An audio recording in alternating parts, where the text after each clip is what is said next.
Thank you, Mr. Mackay, Mr. Kodwa.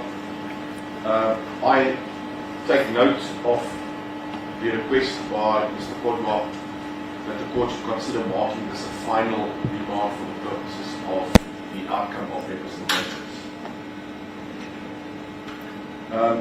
Whenever an application is made for a remand, the court has to assess whether there is good justification provided to the court from the applicants in order for you to grant a remand.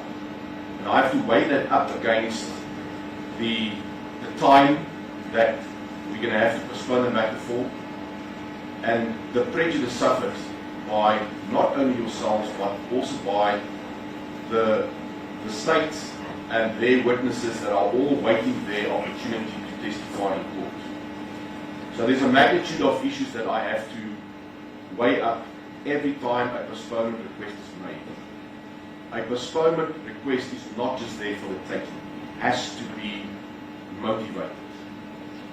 Now, part of my assessment is, and that is on a case flow management perspective, I'm satisfied thus far that every time I've heard a remand application, that there is progress being made on a speedy manner, in a speedy manner.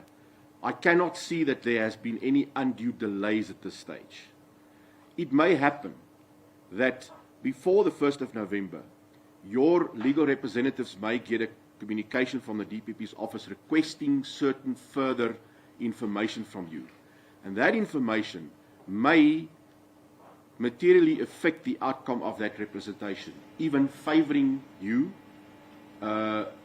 which may cause another remand to be granted by the court.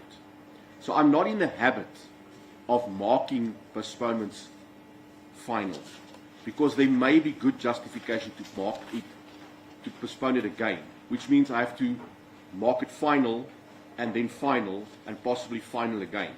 It depends on the motivation behind the applicant for the remand.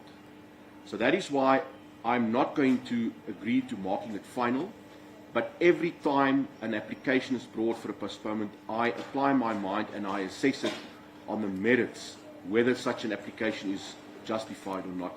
Be assured of that. So the court postpones this matter until the 1st of November, again for the outcome of representations. Back to this court 8:30. Your bail conditions are extended, same as before. You understand? Thank you, gentlemen. You may stand down. Thank you, Bishop. Will we be excused? Thank you, Mr. Smallsmith, Mr. Mackay. Thank you. I've noted that there are other matters obviously outstanding. Mr. I think let's just take a brief Adjournment, Your Honor. adjournment. That's what I've got to be clear. Yes.